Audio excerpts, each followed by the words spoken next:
തൗഹീദിന്റെ മാറ്റം ശിർക്ക്. അങ്ങനെ നമ്മൾ വിവരിക്കുമ്പോൾ എന്ത് മനസ്സിലാവും?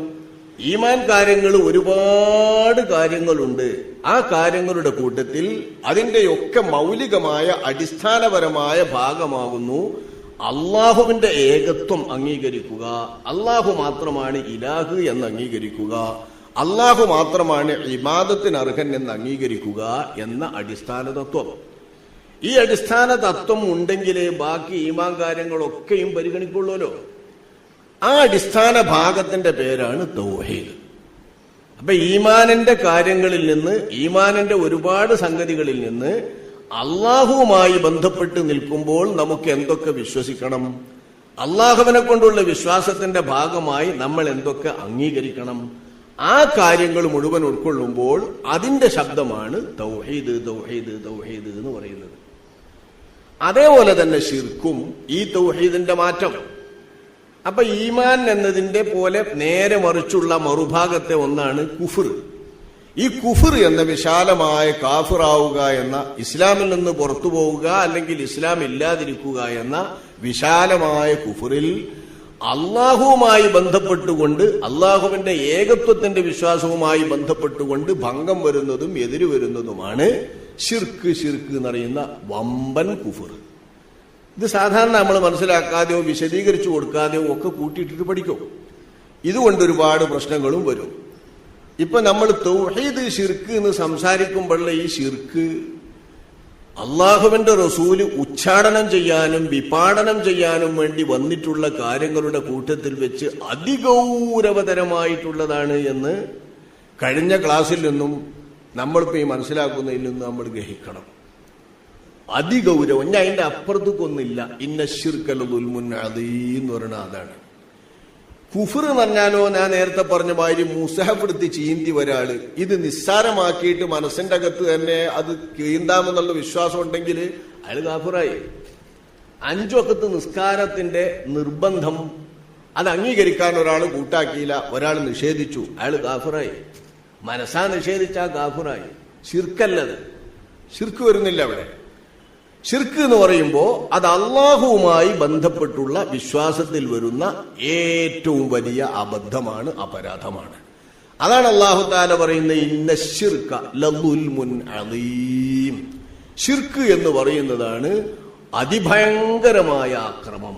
അള്ളാഹുവിനെതിരായി ചെയ്യുന്ന അക്രമങ്ങളിൽ, നിയമവിരുദ്ധമായി ചെയ്യുന്ന തെറ്റുകളിൽ ഏറ്റവും ഗൗരവപ്പെട്ടത് ശിർക്കാവുന്നു എന്ന്. നമ്മളിൽ ചിലർ വളരെ ലളിതമായാണ് ഈ കാര്യം കൈകാര്യം ചെയ്യുന്നത്. ശിർക്ക് ശിർക്ക് എന്നറിയുന്ന വാക്ക് വളരെ ലളിതമെന്നാണ് എല്ലാവരും വിചാരിക്കുന്നത്. എന്തെങ്കിലും ഒരു സംഗതി പറഞ്ഞു പോയാൽ അപ്പൊ ശിർക്ക്, ഏതെങ്കിലും ഒരാളുടെ ഒരു വാചകം വന്നാൽ അപ്പൊ ശിർക്ക്, ഒരാളുടെ ഒരു പ്രവൃത്തി എന്തെങ്കിലും കണ്ടുപോയാൽ അപ്പൊ ശിർക്ക്. എന്തിനൊക്കെയാ നമ്മൾ ശിർക്ക് ശിർക്ക് എന്നിപ്പോ ബാധിക്കുന്നതും ശിർക്ക് എന്ന് ആരോപിക്കുന്നതും? അപ്പൊ തൗഹീദ് എന്നതും ശിർക്ക് എന്നതും വിവരിക്കുമ്പോ ഈമാനിന്റെ കാര്യങ്ങളിൽ നിന്നുള്ള അടിസ്ഥാനപരമായിട്ടുള്ള അള്ളാഹുവിനെ കുറിച്ച ഭാഗത്തെ വിശ്വാസത്തിന്റെ മൊത്തമായിട്ടുള്ള ശബ്ദമാണ് തൗഹീദ് എന്നും, ബാക്കി ഒരുപാട് കാര്യങ്ങളിൽ, ഈമാൻ കാര്യങ്ങളിൽ ഇനി വേറെ കിടക്കുന്നുണ്ട് എന്നും നമ്മൾ മനസ്സിലാക്കുക. അതേപോലെ തന്നെ ഈമാനിന്റെ നേർവിപരീതമായ കുഫർ, ഈ കുഫർ എന്ന വ്യാപകമായ കാര്യങ്ങളുടെ കൂട്ടത്തിൽ നിന്ന്, പരന്നു കിടക്കുന്ന ധാരാളം കാര്യങ്ങളിൽ നിന്ന് അള്ളാഹുവുമായി ബന്ധപ്പെട്ടുകൊണ്ടുള്ള വിശ്വാസത്തിന് ഭംഗം വരുത്തുന്ന, അള്ളാഹുവിന്റെ ഏകത്വം അംഗീകരിക്കുന്നതിന് വിരുദ്ധമായി വരുന്ന എന്തെങ്കിലും വിശ്വാസമുണ്ടോ? ഈ വിശ്വാസത്തിന്റെ പേരാണ് ശിർക്ക്. ശിർക്ക് എന്ന് നമ്മൾ മനസ്സിലാക്കിയാൽ അടിസ്ഥാനപരമായി തൗഹീദും ശിർക്കും നമുക്ക് മനസ്സിലായി.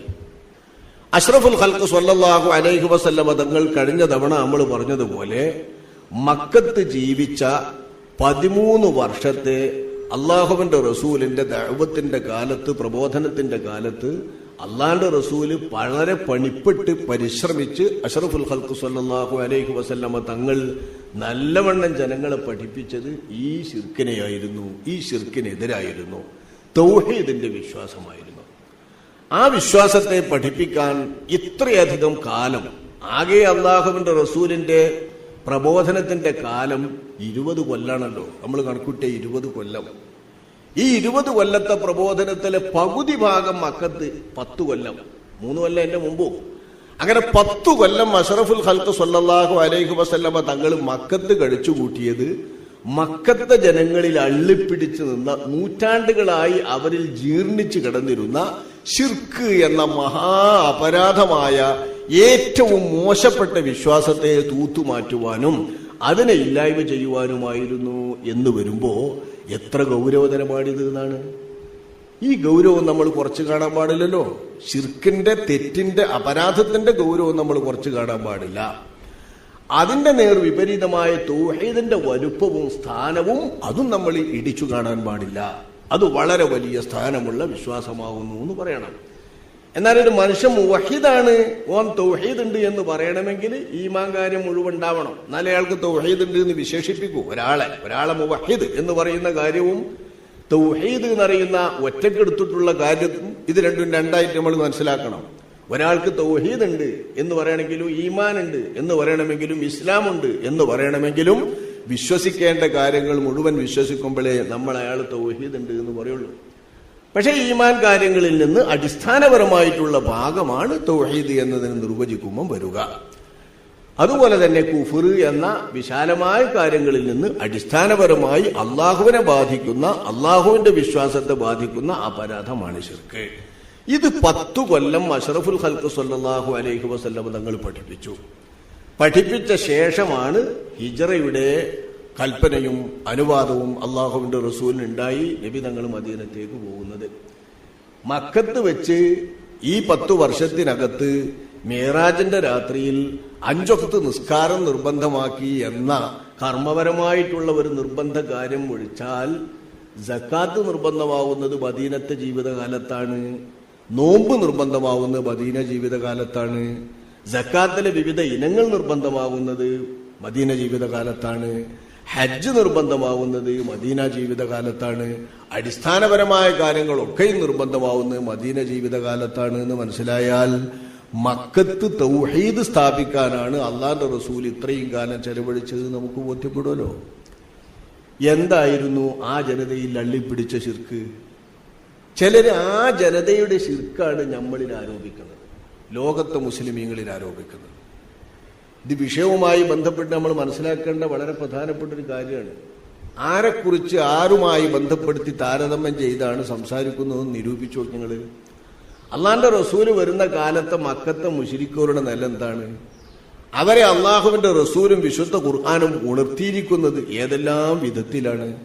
ഇതൊന്നും പരിഗണിക്കാതെ മൊത്തത്തിലങ്ങ് പറയാണ്, ഈ കൂട്ടർ അങ്ങനെയാണ്, ആ കൂട്ടർ ഇങ്ങനെയാണ്, അക്കൂട്ടരുടെ ആ വിശ്വാസവുമില്ല, ഈ കൂട്ടരുടെ വിശ്വാസമല്ല. എത്രത്തോളം എന്ന് വെച്ചാല് മക്കത്തെ മുശ്രിക്കുകളെ കുറിച്ച് അള്ളാഹു സുബ്ഹാനഹു വ തആല ഒരിടത്ത് പറഞ്ഞിട്ടുണ്ട്, വൈദാ റകിബൂ ഫിൽ ഫുൽക്കി ദഅവുല്ലാഹ മുഖ്ലിസീന ലഹുദ്ദീൻ. കപ്പലിൽ കയറിയിട്ട് സമുദ്രത്തിലെത്തിയാൽ അവർക്ക് വലിയ ബുദ്ധിമുട്ടുകളും പ്രയാസങ്ങളും വന്നാൽ അപ്പൊ അവർ അള്ളാഹു സുബ്ഹാനഹു വ തആലനെ പ്രാർത്ഥിക്കും, അള്ളാഹിനെ വിളിക്കും. വിളിച്ചു പ്രാർത്ഥിക്കുന്ന അവരെ അള്ളാഹു തആലനെ വിളിക്കും. ഫലമ്മാ നജ്ജാഹും മിനൽ ബർ, കരയിലേക്ക് അവരവിടെ നിന്ന് അള്ളാഹു തആല രക്ഷപ്പെടുത്തി കരയിലെത്തിയാലോ അപ്പോഴേക്കത് അവർ മുശ്രിക്കുകളായി മാറുന്നു. ഇത് വിശുദ്ധ ഖുർആനിലെ ഒരു ആയത്താണ്. ഈ ആയത്ത് മനസ്സിലാക്കിയാൽ തന്നെ യഥാർത്ഥത്തിൽ മക്കത്തെ മുശ്രിക്കുകളെ കുറിച്ച് മനസ്സിലാക്കാൻ പറ്റും. അള്ളാഹുവുമായിട്ടുള്ള അവരുടെ ബന്ധമോ, അള്ളാഹു എന്ന് അവർ മനസ്സിലാക്കുന്ന ഏറ്റവും വലിയ റബ്ബ് എന്നവർ വിശേഷിപ്പിക്കുന്ന ആ പരമനാഥൻ എന്ന് അവർ തന്നെ സമ്മതിക്കുന്ന നാഥനുമായിട്ടുള്ള അവരുടെ ബന്ധം വിപത്ത് സന്ധികൾ വരുമ്പോ, വളരെ വലിയ ആപത്ത് വരുമ്പോ മാത്രം പരിമിതമാണ്. അതിന്റെ മുമ്പും പിമ്പും അവർക്ക് അള്ളാനെ വേണ്ട. അള്ളാഹുവുമായി ബന്ധപ്പെട്ട ഒരു ഇടപാടും അവർക്കില്ല. ഇവിടെ സാധാരണ പറയാലെന്താ, അള്ളാഹ് റബ്ബാണ്, അള്ളാഹ് റബ്ബാണ്, അള്ളാഹ് പഠിച്ചവനാണ്, അള്ളാഹാണ് ഒജീരം തരുന്നത്, അള്ളാഹുവാണ് എല്ലാം എന്ന് മക്കത്തെ മുസ്ലിങ്ങൾക്ക് ആകെ വിശ്വാസമാണ്. ഒരു കുട്ടിക്കും ഒരു എതിരഭിപ്രായമല്ല, എല്ലാ മക്കത്തെ മുസ്ലിങ്ങൾക്കും ആ വിശ്വാസമാണ്. അതേ വിശ്വാസമാണ് നമ്മുടെ കൂട്ടർക്കും നമ്മുടെ നാട്ടിലുള്ള എല്ലാ വിശ്വാസികൾക്കും ഉള്ളത് എന്നാണ് ഇവർ സാധാരണ പറയാ. വാസ്തവത്തിൽ അള്ളാഹ് പറയുന്നത് എന്താ? എല്ലാ സമയത്തും അവർ അള്ളാഹിനെ വിസ്മരിക്കുന്നു. പടച്ചോനെ പറ്റി പറഞ്ഞാൽ അവർക്ക് പടച്ചോനെ വേണ്ട, പടച്ചോനുമായിട്ടുള്ള ഒരു ചിന്തയും അവർക്കില്ല, പടച്ചോനുമായിട്ടുള്ള ഒരു ആചാരവും അവർക്കില്ല, പടച്ചോനെ ഇബാദത്തുമായി ബന്ധപ്പെട്ട ഒരു നിലപാടും അവർക്കില്ല. അവർക്ക് അല്ലാഹു സുബ്ഹാനഹു വ തആലാനെ ഓർമ്മ വരിക, എല്ലാം കഴിഞ്ഞ് സമുദ്രത്തിന്റെ നടുക്കളത്തിൽ എത്തിപ്പെടുമ്പോൾ പ്രയാസപ്പെട്ട വല്ലതും വരുമ്പോ അപ്പോഴവർ അള്ളാനെ ഓർക്കും, അള്ളാനെ വിളിക്കുന്നതാണ്. ഈ വിളിക്കുന്നു പറഞ്ഞ മുശ്രിക്കീങ്ങളെ കുറിച്ച് ആയത്തോതിയിട്ട് നമ്മളെ ഇവിടെ ശിർക്ക് ആരോപിക്കുന്നവരോ നമ്മുടെ പ്രവർത്തനങ്ങളിൽ ഓരോന്നിനും ശിർക്ക് പറയുന്നവരോ ഒക്കെ സാധാരണ പറയുന്ന ആ സമയത്തെങ്കിലും ഈ കൂട്ടർ സന്ദിഗ്ധ വേളയിലെങ്കിലും അള്ളാഹുവിനെ വിളിച്ചിരുന്നു. നമ്മളെ നാട്ടിലെ മുശ്രിക്കീങ്ങൾക്ക്, നമ്മളെ നാട്ടിലെ ശിർക്കുകാർക്ക്, ഔലിയാക്കന്മാരുമായി ബന്ധപ്പെട്ടുകൊണ്ട് ചിന്തിക്കുന്നവർക്ക് ആ സമയത്തും അള്ളാഹുവിനെ വേണ്ടല്ലോ. അപ്പൊ മക്കത്തെ മുശ്രിക്കുകളെക്കാളും കടുത്ത മുശ്രിക്കുകളാവുന്നു ഇവർ എന്നാണ്. ഈ തൗഹീദുമായാണ് അത്തൗഹീദ് എന്ന പേരില്, നിങ്ങൾ അത്തൗഹീദ് എന്ന പുസ്തകമാണ്, ഇത്ര കട്ടിയുള്ള പുസ്തകം. നടാടെ ഈ വിഭാഗം വന്ന കാലത്ത് ഇത് 6ാമത്തെ പതിപ്പാണ്. 6ാമത്തെ പതിപ്പ്. ഓരോരോ കുറി എത്ര പ്രാവശ്യമാണ് ഇത് ഇറക്കുന്നത് നിങ്ങള്? 1944 ഇതിന്റെ ഫസ്റ്റ് എഡിഷൻ. 1944 1944 first edition. 80 6ാമത്തെ പതിപ്പ്. അത് 80 അതിന് ശേഷം എത്രയോ അടിച്ചു. ഇത്രയും പതിപ്പുകൾ അടിച്ചിറക്കുന്ന ഈ അത്തൗഹീദ് എന്നറിയുന്ന പുസ്തകം ഇത് പുതിയൊരു തൗഹീദ് പഠിപ്പിക്കാൻ വേണ്ടിയിട്ടുള്ള പുസ്തകമാണ്. ഇതാണ് ഞാൻ കഴിഞ്ഞ പ്രാവശ്യം പറഞ്ഞത്. തൗഹീദ് എന്നതിനെ അള്ളാഹുവിന് മാത്രം ആരാധിക്കുക എന്നാക്കി മാറ്റിയിട്ട് അള്ളാഹുവിന് മാത്രം ആരാധനയുടെ കർമ്മങ്ങളൊക്കെയും പരിമിതപ്പെടുത്തി ആരാധനന്റെ കർമ്മം മറ്റാരിലേക്കും തിരിക്കാൻ പാടില്ല എന്നാണ് ഇതിൽ പഠിപ്പിച്ച തൗഹീദിന്റെ ആകത്തുക. എന്നിട്ട് ഇതിൽ പറയുന്നത് നമ്മൾ ചെയ്യുന്ന, മുസ്ലിമീങ്ങൾ ചെയ്യുന്ന ഒരുപാട് കർമ്മങ്ങൾ ആരാധനയുടെ കർമ്മങ്ങളാണ്. ഇത് അള്ളാഹു അല്ലാത്തവർക്കാക്കുന്നു. ഈ ശിർക്ക് നമ്മെ ആരോപിക്കുമ്പോൾ തൗഹീദ് പഠിപ്പിക്കുന്ന ആയത്ത് വിവരിച്ചിട്ട് ഇതിൽ കുറിക്കുകയാണ്, മക്കത്തെ മുശ്രിക്കുകൾക്ക് ആ സന്ദിഗ്ധ വേളയിൽ പോലും അള്ളാഹുവിനെ ഓർമ്മ ഉണ്ടായിരുന്നു, നമ്മളെ നാട്ടിലെ മുശ്രിക്കീങ്ങൾക്ക് ആ ഓർമ്മയും ഇല്ലല്ലോ എന്നാ പറയുന്നത്. അപ്പൊ അത് എത്ര കടുത്ത അപരാധമാണ് ഈ പറയുന്നത്. ശിർക്കിനെ അവരെങ്ങനെയാണ് മനസ്സിലാക്കുന്നത്? മക്കത്തെ മുശ്രിക്കീകളുടെ അള്ളാഹുവുമായിട്ടുള്ള ഓർമ്മയില്ലാത്ത അവസ്ഥയാണ് അള്ളാഹ് ഈ ആയത്തുകൊണ്ട് ഉദ്ദേശിക്കുന്നത്. അട്ടിമറിക്കുകയാണ് ആയത്തിനെ. അള്ളാഹ് ഉദ്ദേശിക്കുന്നത് എന്താണ്? മക്കത്തെ മുശ്രിക്കീങ്ങൾ ചോദിച്ചു ബുദ്ധിമുട്ടുമ്പോ അവരുടെ വിശ്വാസത്തിന്റെ ആകത്തുക എന്താണെന്നറിയോ?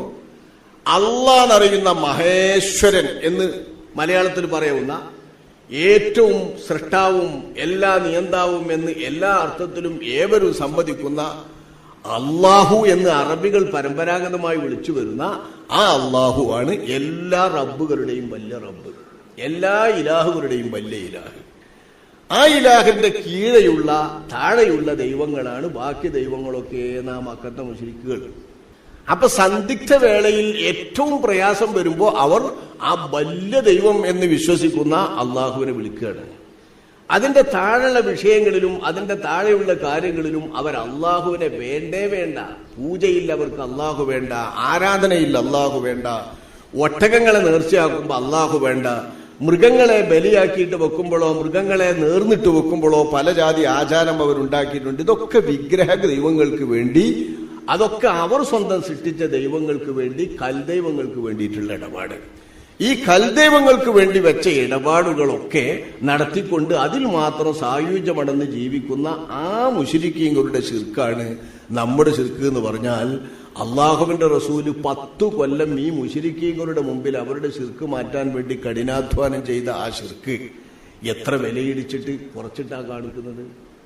നമ്മളിൽ ഒരാളും അത്തരത്തിൽ ലാ ഇലാഹ ഇല്ലല്ലാഹ്ക്ക് വിരുദ്ധമായിട്ടുള്ള അള്ളാഹുവിന് പുറമെ ഒരു ഇലാഹിനെയോ അള്ളാഹുവിന് പുറമെ ഇബാദത്തിനോ ആരാധനക്കോ അർഹമായിട്ടുള്ള ഒരു ചെറിയ ദാത്തിനെയും സങ്കല്പിക്കുന്നില്ല.